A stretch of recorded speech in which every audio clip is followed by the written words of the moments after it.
Greetings and welcome once again to my new calculus channel. My name is John Gabriel. So, a lot of you often wonder to yourselves, how did Newton come across these ideas? Well, actually, Newton didn't really understand completely why his methods worked. Neither did Leibniz. So, they were experimenting. They were taking a non-parallel secant line and just moving it closer to the point of tangency, okay? So his first theorem was something like this. As the red secant line gets shorter, this red secant line here gets shorter, the difference between its slope and the slope of the green tangent line, this line, okay, which is given to you there, it's 1, becomes smaller. So the difference becomes smaller, doesn't it? Okay. Centuries later, we got this definition. As the length of the secant line gets shorter, the slope of the secant line gets closer to the slope of the green tangent line at C. But of course, the baboons of mainstream mathematics did not like this, as it seemed dubious to them. It didn't seem formal enough. Formal is another word that's used for in place of authority, but because they want to make you think they're not being authoritative, they use the word formal, meaning they pre-approved it.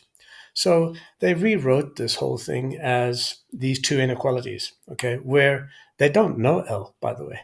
L is still unknown because as you move along here, right, you approach some L. And the ironic part is that at L that difference is never defined. See, look, that difference is never defined. So it's all this smoke and mirrors, all this bullshit, all this absolute drivel from my intellectual inferiors in the mainstream who have yet to admit their mistakes and their inferiority and the fact that they're all wrong, that they make you waste your time on.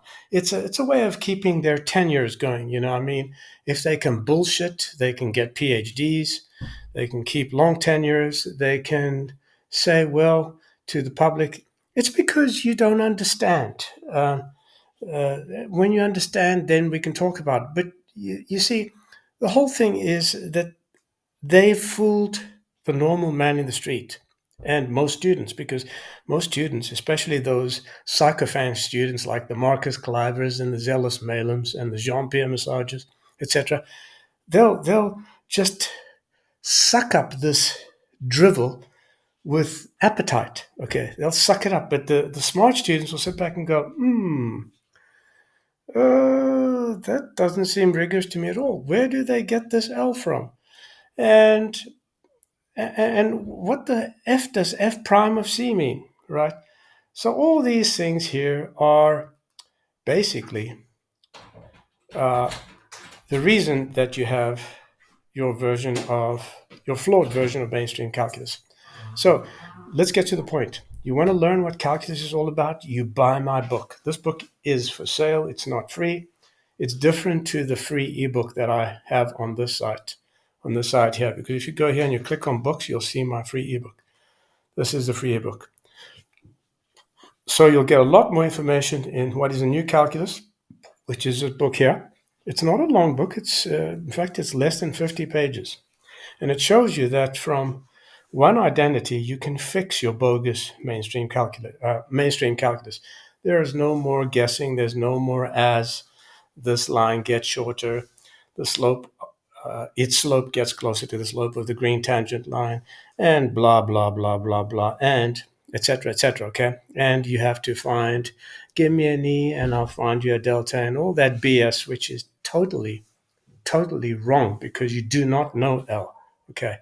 Unless you, of course, use Newton's flawed first principles method.